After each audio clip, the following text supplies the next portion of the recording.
राधे राधो भक्तों, आपका मेरा YouTube चैनल पर हार्दिक स्वागत है। आज हम बात करेंगे एकादशी के बारे में। एकादशी का व्रत हम कब से प्रारंभ करें।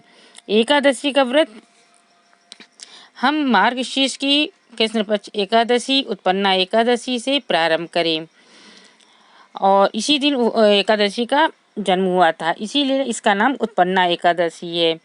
आज हम इस एकादशी व्रत का परिचय भी देते हैं। एकादशी की उत्पत्ति के संबंध में अपने 5वें अश्वमेध यज्ञ के समय धर्मराज युधिष्ठिर ने भी भगवान श्री कृष्ण से यही प्रश्न किया था। ये सारा वृतांत मैं आप सभी से कहता हूँ, ध्यान पूर्वक सुनो।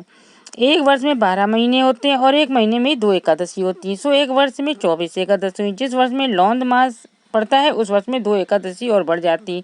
इस तरह कुल 26 एकादशी होती। उत्पन्ना, मोक्षदा, सफला, पुत्रदा, सटिला, जया, विजया, अमलकी, पाप मोचिनी, कामदा, बरूथनी, मोहिनी, अपरा, निर्जला, योगिनी, देवशयनी, कामिका, पुत्रदा, अजा, परवर्तनी, इंद्रा, पापा, कुंसा, रमा, द्योथानी अधिक मास की दोनों एकादशियों के नाम है।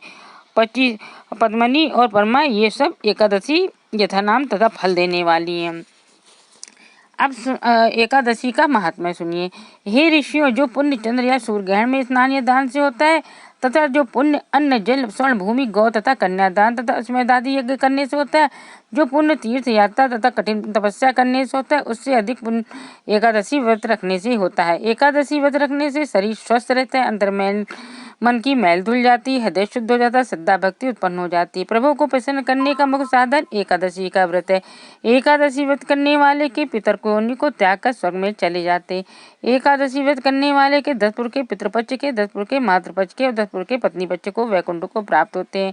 धन्य दान पुत्र आदि और कीर्ति को बढ़ाने वाला ये एकादशी का व्रत है। एकादशी का जन्म भगवान के शरीर से हुआ है। ये प्रभु के समान पतित पावनी है। एकादशी आपको शत प्रणाम है। एकादशी का व्रत की क्या विधि विधान है। व्रत करने की इच्छा वाले नर नारी को दशमी के दिन मांस, प्याज और मसूर की दाल इत्यादि निषेध वस्तुओं का सेवन नहीं करना चाहिए। रात्रि को पूर्ण ब्रह्मचर्य का पालन करना चाहिए तथा भोग विलास से भी दूर रहना चाहिए। प्रातः एकादशी की को लकड़ी का दातून करें। नींबू, जामुन या आम के पत्ते लेकर चबा लें। उंगली से कंठ शुद्ध कर लें और बाहर का टूथपेस्ट वगैरह मत करें। वृक्ष से पत्ता तोड़ना भी वर्जित है ताकि वह स्वयं गिरा हुआ पत्ता लेकर सेवन करें। यदि ये संभव न हो तो पानी से 12 बार कुल्ले कर लें। फिर स्नान आदि कर मंदिर में जाकर गीता पाठ करें या पुरोहित आदि से श्रवण करें।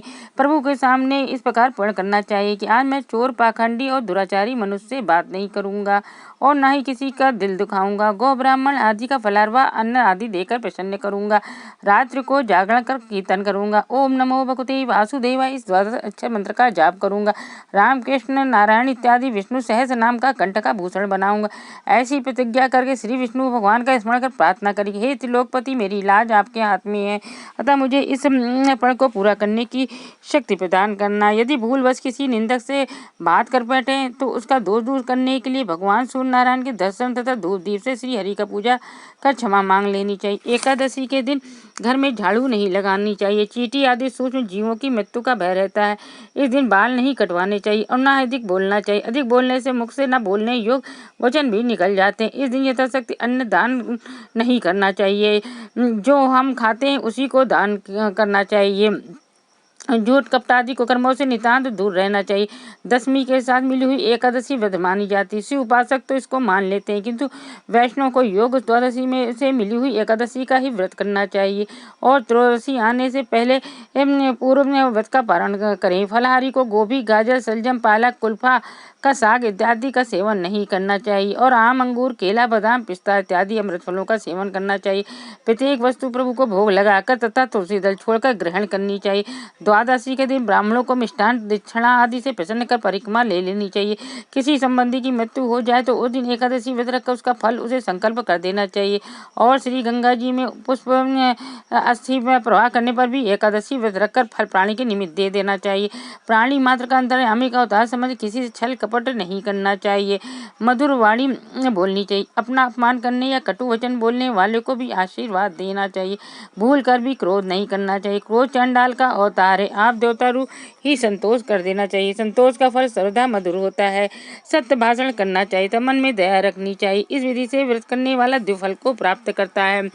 एकादशी वाले दिन सुबह से उठकर भगवान विष्णु का नाम लेना चाहिए और भगवान विष्णु को स्नान आदि कराकर पंचामृत और फलाहार का भोग लगाना चाहिए और उस दिन भगवान का नाम लेते रहना चाहिए और उस दिन दीपदान वगैरह करना चाहिए। जय श्री राधे राधे।